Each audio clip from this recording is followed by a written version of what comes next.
Hello student, welcome to knowledge plus. आज हम NIOS के अध्याय 2 इतिहास का पढ़ेंगे। ठीक है, जो क्वेश्चन मैं कराता हूँ वो इम्पोर्टेंट होते हैं, पेपर में वो क्वेश्चन आ चुके हैं ऑलरेडी। ये पेपर से ही सॉल्विंग क्वेश्चन होते हैं 5 ईयर्स के, यानी हर एक जिस सब्जेक्ट के मैंने कराए हैं वो मिनिमम 10 पेपर को सॉल्व करके फिर आपको क्वेश्चन में कराता हूँ, ऐसे डायरेक्ट नहीं कराता।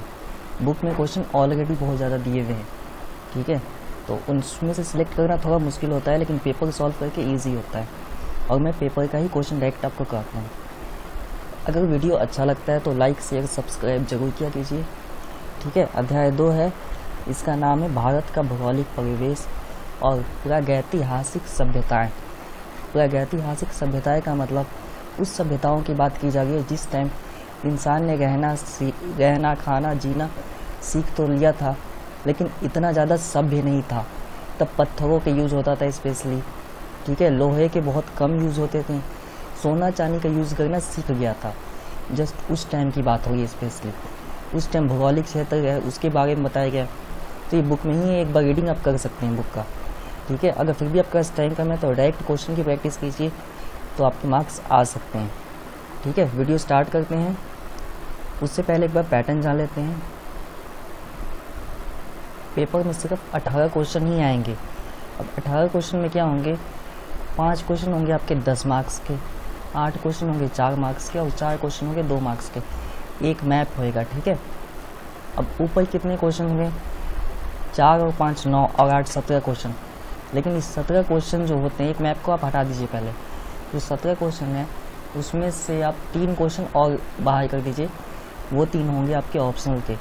सिर्फ आपको 14 क्वेश्चन ही अटेम्प्ट करने हैं अच्छे से, बिल्कुल, ताकि आपके मिनिमम से मिनिमम 60+ मार्क्स आ सकें। नहीं तो ठीक है।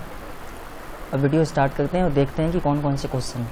इस चैप्टर में केवल एक ही क्वेश्चन है जस्ट, ठीक है, क्योंकि 5 ईयर्स में यही एक क्वेश्चन है जो आया हुआ है पेपर में।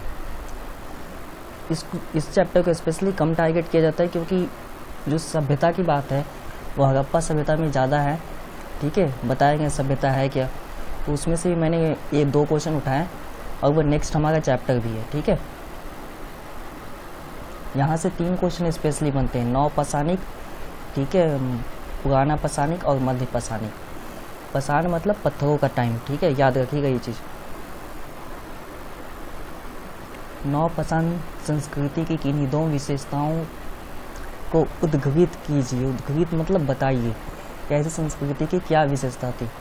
तो वहाँ विशेषता मैंने 2 पॉइंट में दे दिया। ये नवपाषाण में विशेष रूप से शिकारी से संग्रहकर्ता, शिकारी थे वो किस में कन्वर्ट होने लगे, संग्रहकर्ता, यानी एक ऑनर बनने लगा, सामानों का इकट्ठा करने लगा।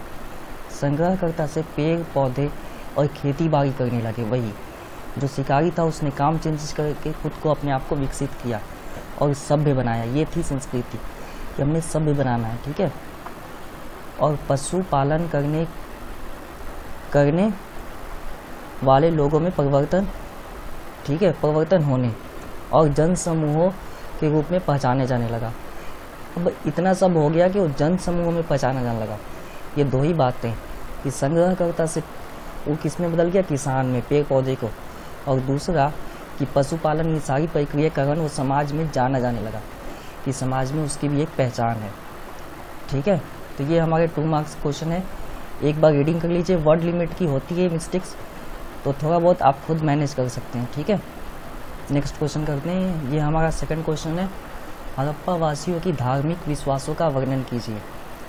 हड़प्पा के लोगों के धार्मिक विश्वासों और रीति रिवाजों के संबंध में हमारी जानकारी अधिकतर हमें मृण मूर्तियों पर आधारित है। मृण मूर्तियों यहाँ पे बोला गया सिर्फ मूर्तियों पे, ठीक है, उन मूर्तियों को जो स्पेशल थे, जिन्हें क्या भगवान माना जा रहा था तब। ठीक है, अब जानेंगे कि किस प्रकार मृण मूर्तियाँ थी उस टाइम के। हड़प्पा के लोगों के धर्म को आमतौर पर जीवोपासक, अर्थात जीवोपासक का मतलब है पेड़ व पत्थर, इन दोनों को जीवोपासक भी कहते हैं, के उपासक के रूप में जाना गया। हड़प्पा के विभिन्न स्थलों पर मिली मिट्टी की असंख्य मूर्ति, मतलब उस टाइम मूर्तियाँ किसकी थी, मिट्टी की, पत्थरों। हड़प्पा के टाइम में मूर्तियाँ थी वो मिट्टी की थी। और ये 3rd चैप्टर से, 2nd से नहीं है, सेकंड से केवल एक ही क्वेश्चन था, क्लियर है यहाँ पे, उसमें क्वेश्चन ज़्यादा थे, इसलिए मैंने इस चैप्टर में ऐड करके आपको करा रहा हूँ। असंख्य मूर्तियों की देवी की उपासना के साथ जोड़कर देखा गया है। देवी की उपासना का मतलब पूजा, कि जो मूर्तियाँ थी वो स्पेशली किसकी थी, देवी की थी, उनकी पूजा होती थी। मूर्तियों पर बताए गए हैं कि मूर्तियों पर कपड़े मिले, करधनी मिली है, ठीक है। ये एक धागे जैसा होता है, चौड़ा कमर पे बांधते हैं, उसे करधनी बोलते हैं। बाकी खाल बोला गया है, कपड़ा बोला गया है, ठीक है। ये पूरा का पूरा मूर्तियों का वर्णन किया गया है इस पॉइंट में। कुछ मूर्तियों में महिलाओं को गोद लिए दिखाया गया कि शिशु को गोद लिए। एक महिला ऐसा दिखाया गया जो गर्भवती है, और उसके गर्भ से पौधा दिखाया गया है, ठीक है। कि प्रकृति को पूजे जा रहे थे, प्रकृति को पूजे के दिखाया गया ये धार्मिक तरीके से। अब हमारा नेक्स्ट क्वेश्चन है कि हड़प्पा का, ये 4 मार्क्स का था, वो भी 4 मार्क्स का था। एक चीज़ मैं बताना आपको भूल गया, ठीक है, आप नोट कर सकते हैं। वर्ड लिमिट होती है पेपर में, जो 10 मार्क्स की होती है उसमें 200 वर्ड की लिमिट होती है। अगर 200 वर्ड की है तो 220 लिख सकते हैं, 250 नहीं, मार्क्स कटेंगे। 4 मार्क्स में 80 की लिमिट होती है और 2 मार्क्स में 20 वर्ड की। अगर इससे ज़्यादा आप लिखते हैं तो आपके मार्क्स कटेंगे ही कटेंगे, ठीक है। इसलिए आपको यहाँ भी पॉइंट स्पेस उतना ही दिखेगा जितना आपको क्वेश्चन पूछा गया। ज़्यादा लिखिएगा मार्क्स कटेंगे ही। और अंडरलाइन आप कर सकते हैं, जिससे एग्जामिनर को हाईलाइटिंग हो जाएगी, डायरेक्ट चेक करने में आसानी होएगा, उसे पता लग जाएगा टेक्निकल वर्ड है तो मार्क्स मिल जाएंगे। हड़प्पा के अनेक स्थलों से पुरुषों और महिलाओं की बहुत बड़ी संख्या में मिट्टी की मूर्तियां प्राप्त हुई है। यहाँ पे हमसे क्वेश्चन क्या बोला गया, अब ध्यान से समझिए एक बार फिर से। हड़प्पा काल के दौरान प्रचलित किन्हीं 4 महत्वपूर्ण शिल्प का उल्लेख कीजिए। शिल्प का मतलब होता है डिजाइनिंग, कैसी डिजाइनिंग वो समझना है। मूर्तियों के डिजाइनिंग, मकान के डिजाइनिंग, मंदिर के डिजाइनिंग, मस्जिद की डिजाइनिंग, ये सब करने वाले को शिल्प बोला जाता है।